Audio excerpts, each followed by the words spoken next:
and stay here, you might not get it. Okay, Right. and we'll be back to having our conversation with the very, very beautiful Mrs. Elizabeth, who is, amongst many things, one of the most insightful women I have had on the show. Thank you. Yes, and we're back to our conversation. The next conversation I would like us to have is the issue of domestic violence. Now, for somebody who advocate for family and family centeredness and all of that, where is that place? What's that place that you draw the line when it comes to allowing divorce?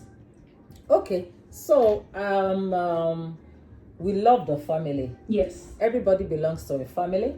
Everybody came from a family. Yes. Everybody has families. Yes. You know, you're never alone. So yeah, whether you are a husband, you are a wife, a grandpa, grandma, a child, a teenager, and a young adult, family is involved. All right. We didn't fall. Nobody fell from the sky. Yes. So yes, and when we talk family, we are talking marriage, because it takes a marriage to be able to Make a family. Okay, and there are a lot of challenges that come with marriage. Marriage is not a bed of roses, and yes, I always advise love to be the base, like the foundation. The foundation of any marriage. Love is good because you can't just get married to somebody you feel nothing for.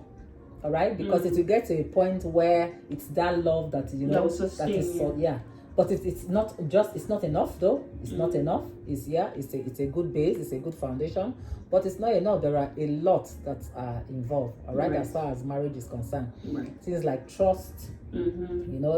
Trusting each other, and honesty, respect, mutual respect. If you do not value and respect your spouse, I don't see what business you have with each other. True.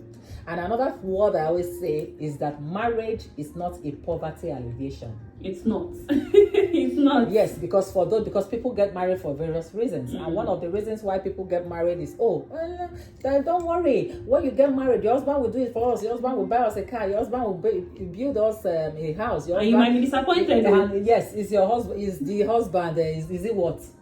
What is he? True. Do you understand? And a lot of parents push their children to this, and at the same time it makes them really very lazy. Most especially the girl child. On the aspect of the girl child now, they will not want you to choose a career when you are single and when you are young, because they feel when you get married, why waste your efforts, or why put in so much effort when you get married your husband is there to settle? What about if you get married, your husband may be well doing and well to do, and after a while he could have some financial challenges. Life happens. All the time. So what happens? So because of that, it's now below your expectation, you walk out of the marriage. No, it's not done. We love family, so we encourage couples to remain in marriage. This is why also we speak to the singles a lot. We speak to the singles because some of them are already there and they have already made these mistakes in their marriages, and they are now enduring instead of enjoying their marriages. Right. A lot of marriages are being endured and not enjoyed.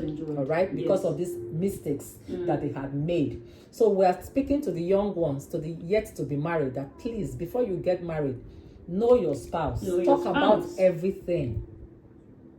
Talk about everything. If you notice that you are not compatible in any area, and you know it's not what you can tolerate, please take a walk. There is a man for every woman. There is a woman for every man.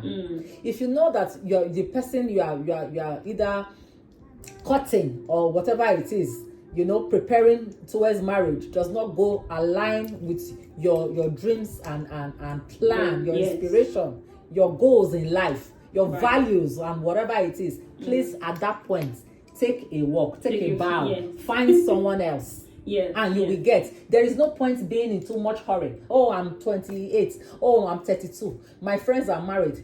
It does not matter. Everybody has their destiny to be fulfilled. Yes. It is how well, not how far. It is how well, not how far. Wait until the time when you get that man that will put a smile that you see and you are convinced and you are satisfied to say, yes, this is what I want. Till you see that woman that will say, oh, this is the woman I've been waiting for. Don't go into it. Otherwise, you rush into it, then you rush out. Right.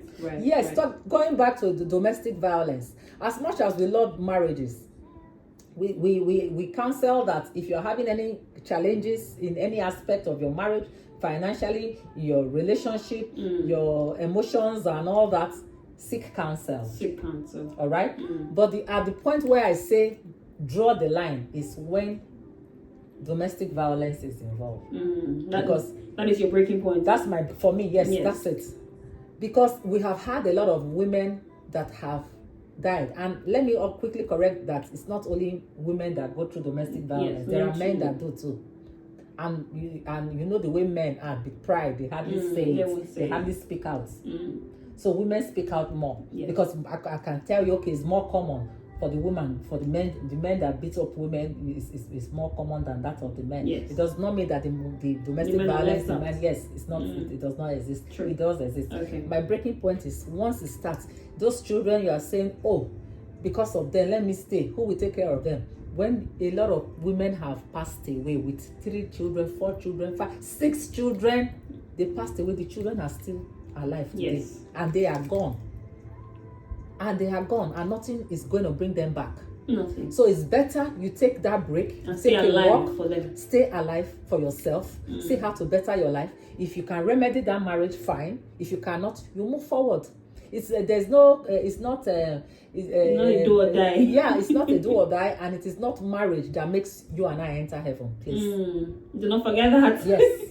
So I think I speak for all the young girls around the world who want to get married. What is something we want to know? What is that thing that you think every young person or every young girl specifically should know before getting married? Just anything you think that any young girl around the world should know before getting married. Okay. Yes. All right. Yes. For me, I would say, if you are with a man that you cannot respect, whether he's very tall, he's very short, he's very big, he's very thin, whether he's ugly facially or he's very handsome, whatever it is that you saw in him that you like, if that thing, or he's wealthy, he has that money, and he gets to a point he's broke, if that thing that attracted you to him physically fades away, can you remain? That's the question. Oh, these are real life These are questions. real, and I'm thinking about it now. Will you remain with him or her? The same thing goes for the guy. Yes. If you are with her for her straight legs, for her long legs, for her fair legs, for her beautiful dentures, a set of teeth, or her smile, or whatever it is, or the skin glowing, whatever it is, if by the time they start fading away due to age or stretch mark after the childbirth, on the tummy or with the hand, wherever side, you start noticing stretch mark or a little bit of weight because of the childbirth, will you still be loyal and faithful? Will you still love that person? Then, if at any point in time they fall out of place to offend you, really offend you very well, to the extent, the breaking point of that question is, if your spouse that you love now so much, whether your wife or your husband cheats on you, and you discover, can you forget? Can you forgive? Can you let go? Do you think you can love them again? Because I think that is the height of whatever kind of challenges that marriages may have outside domestic violence. The next one is that infidelity, cheating, and you discovering that he or she is cheating. Will you let go? Will you forgive them? Will you be able to make up? These are questions. These are questions. That, yes, you should ask yourself these questions. Look at yourself in the mirror. You love him so much. You have so much butterflies. You love her so much. Face yourself in the mirror.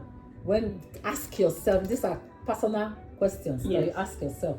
If it gets to this level, if this thing I'm enjoying now from him, if it starts making me laugh so much, can I continue? If the butterflies goes away. If you can answer, it's not left for you. Whether it's yes or no, then you know what to do. Yes. So that is such a beautiful thing, and I think that is a very reflective question, because right now I'm sitting there, I'm thinking about it that what if the person is not 6 feet tall anymore?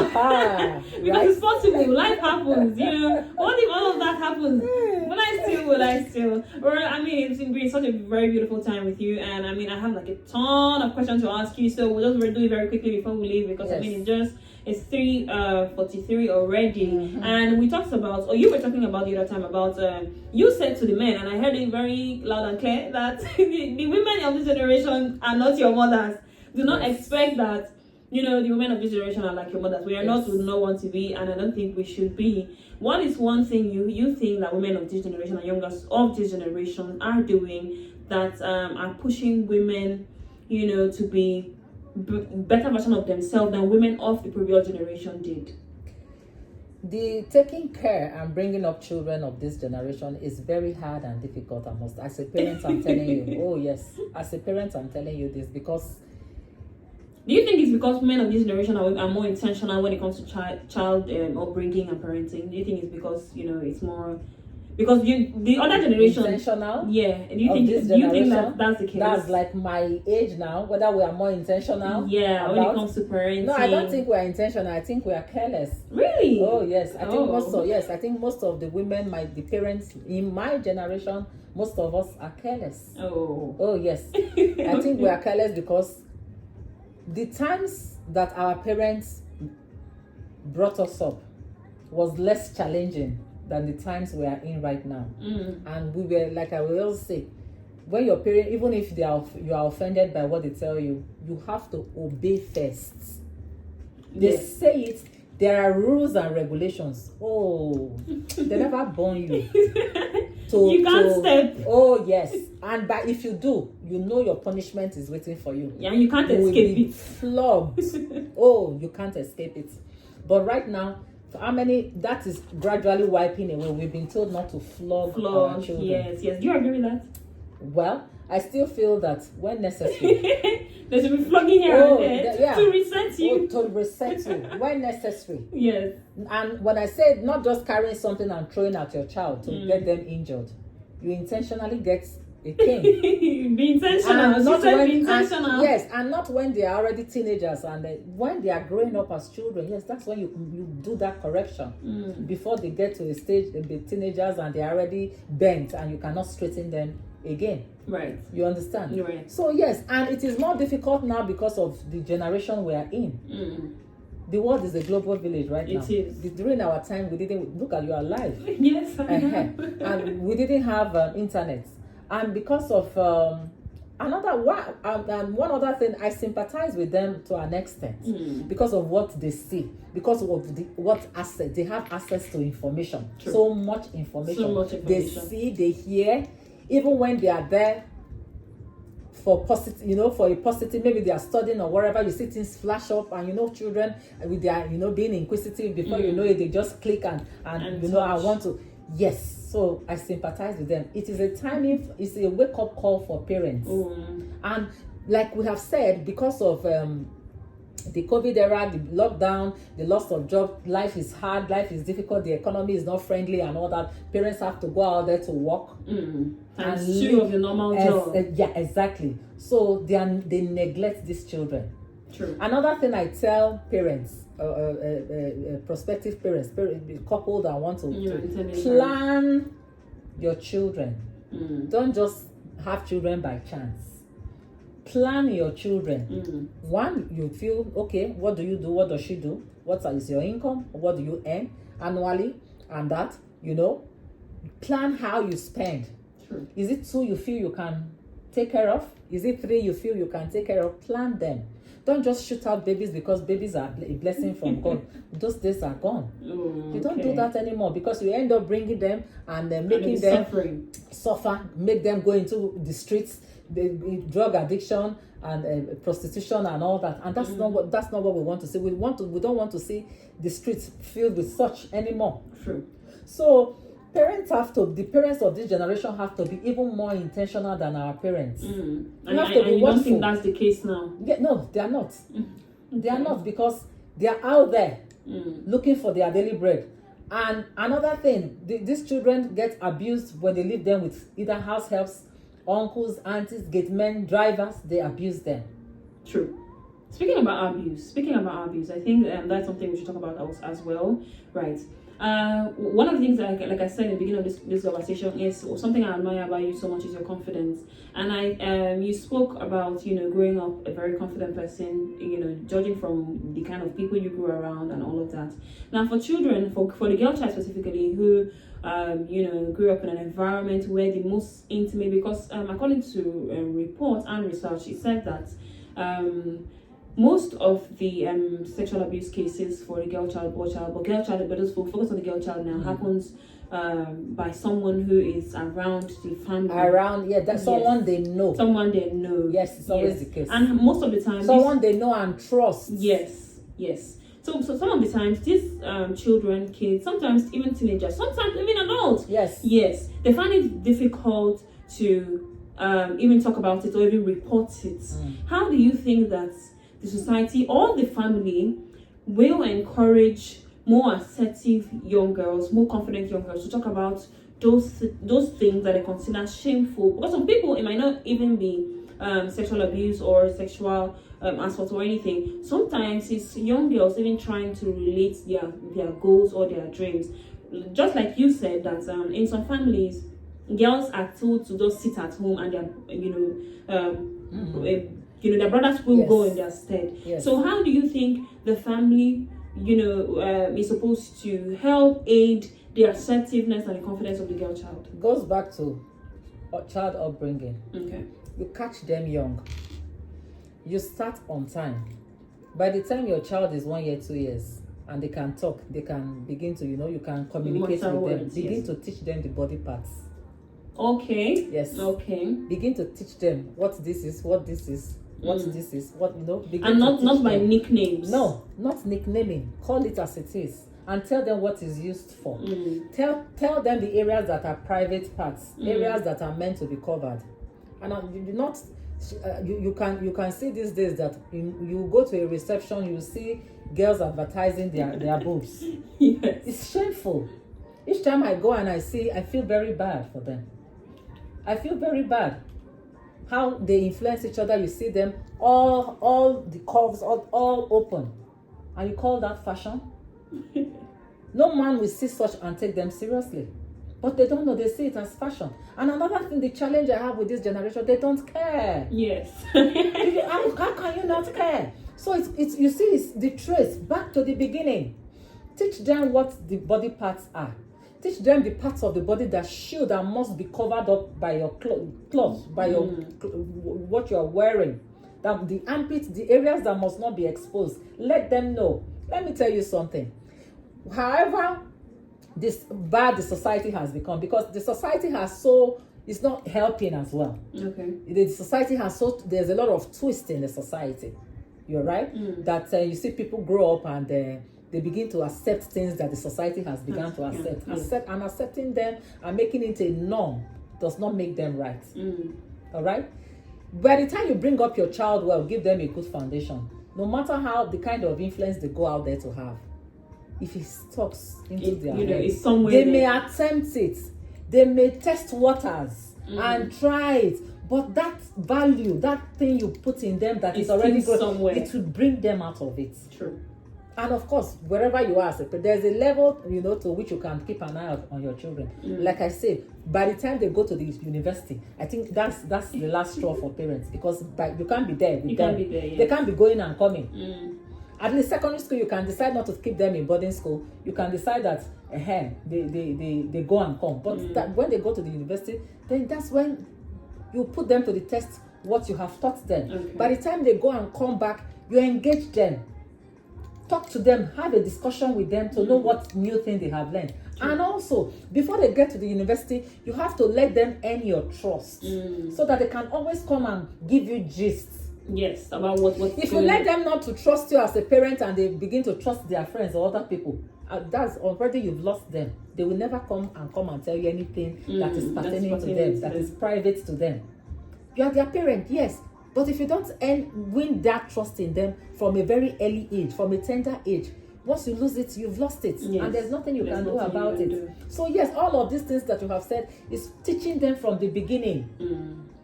As they grow up, as children, as adolescents, before they cross into that's the most delicate age.